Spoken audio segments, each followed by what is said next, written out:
Cade Cunningham. In December, James, 25, 12, 7, all the triple doubles, game winners. Like, he put up a masterpiece against the Phoenix Suns. I won't say that we saw it coming. Like, I'm not here to do a victory lap.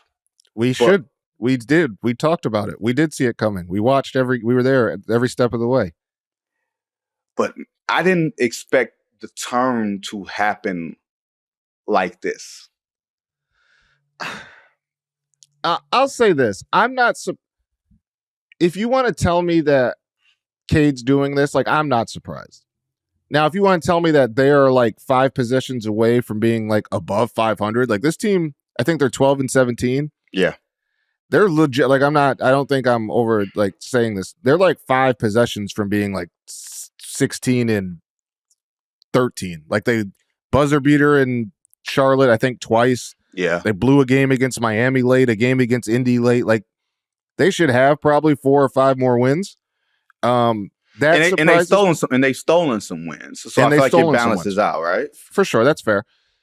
That surprises me how solid they look on most nights, just because, as you know, I just sat through 14-win season.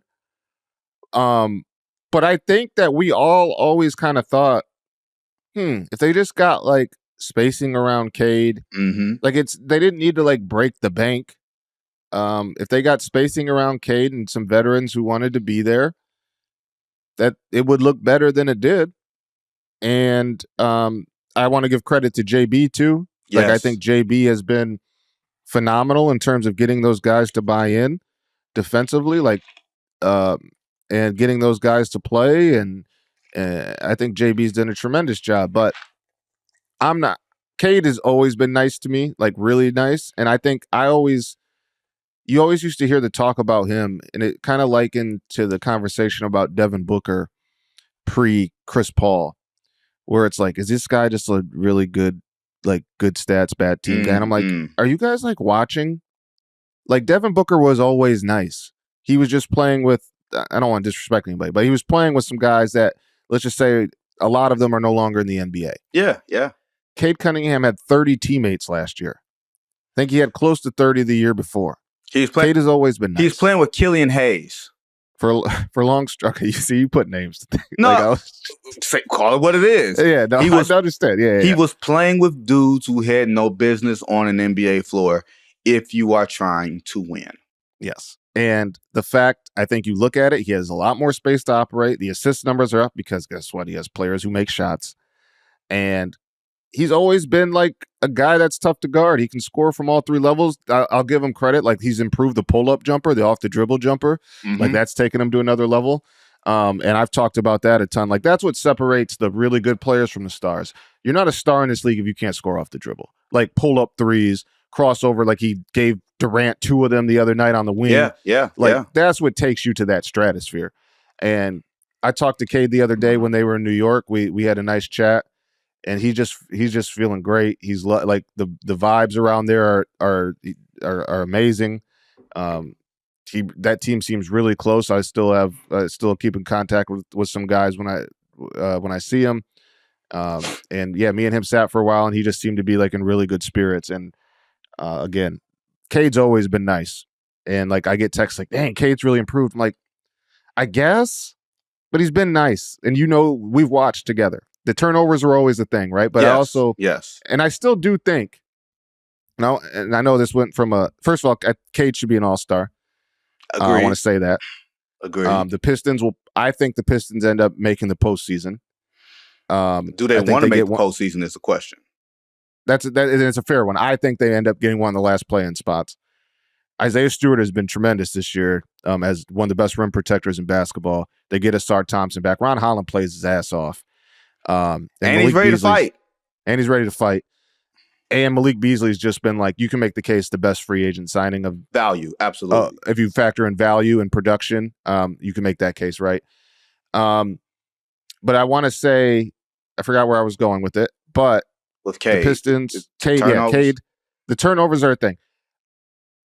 I think Trajan has to walk a fine line here because I do think they have the weirdness with the picks, right? Like they still have pick tied up. But you also have to look at Cade and it's like, damn, he's really good. And we're right here and have the chance to make the postseason with a really young team still. I do think the Pistons could use like another player who can take some of the pressure late in games off of Cade, like in terms of handling, like ball handling. Yes. And not being the guy that everybody like. Let somebody throw a blitz at somebody else so Cade can be freed up on the weak side, right? Yep. He needs that guy. And I'm curious where their front office stands on that, doing it now. And I think that could be, this trade deadline could be very interesting for them. I look at what they do with Cade late in games. And because you're not, like, it would be something me and you would talk about every game if you were still here. He doesn't have the ball at the top of the key all the time. Sometimes he'll have the ball not quite left box, but let's say left mid post on the baseline.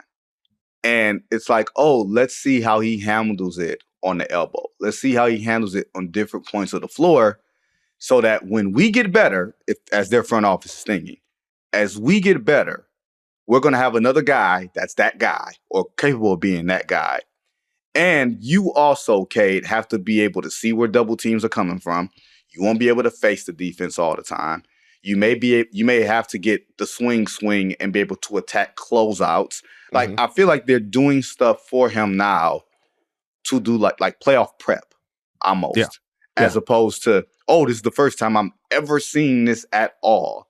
And I think it's a very big picture focus that I'm seeing from the front office in ways I have not seen a Detroit Pistons front office operate in decades. Yeah, I think the biggest thing is like putting the right players around him finally. And it just, that if that was what people needed to see how good he is, I get it. But the kid is really good. He's been good. You just had to factor in the circumstances that he was under. Basically, I think this is his fourth year, but it's really his third. Like, he's just now playing around like legitimate spacers. Man, it was malpractice last year. It was bad last year. From all accounts, from all the way top down. We've talked about it a bunch. Top down, players weren't excluded either. But they certainly got a different juice about them. And just Cade has that confidence. Like, when you factor in the skill with the confidence and you see wins, like we've talked. We can end it here. Like, we've talked about it a ton. This is a team that, like, they're the weird squad this year that has played like every game is like a ridiculous, like, down to the wire. Right. They've been doing that. They just always found a way to like lose by 14 with 6 minutes left when it was tied.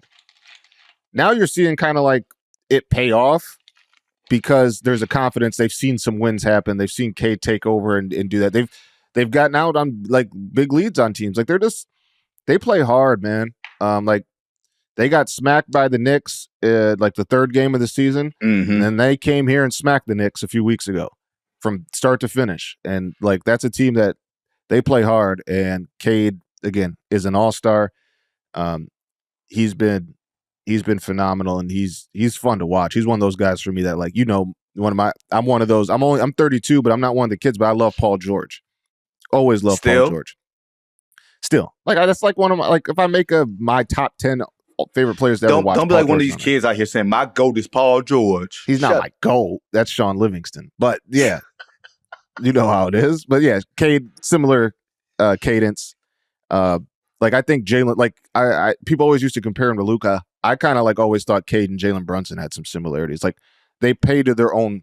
Jalen's more herky jerky, but he plays to his own pace. There's nobody that plays like Jalen Brunson. Right. There's not a lot of guys that play like Cade and where they like to get their shots from. Like, there's always some similarities there to me.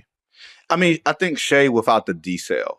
Like, Shea is very good at getting downhill and then slowing up for the full play at your own pace thing. Like, that's a similarity that I see, especially them having the height and them not being like quick leapers, but they are able to get to their spots, like that sort of thing.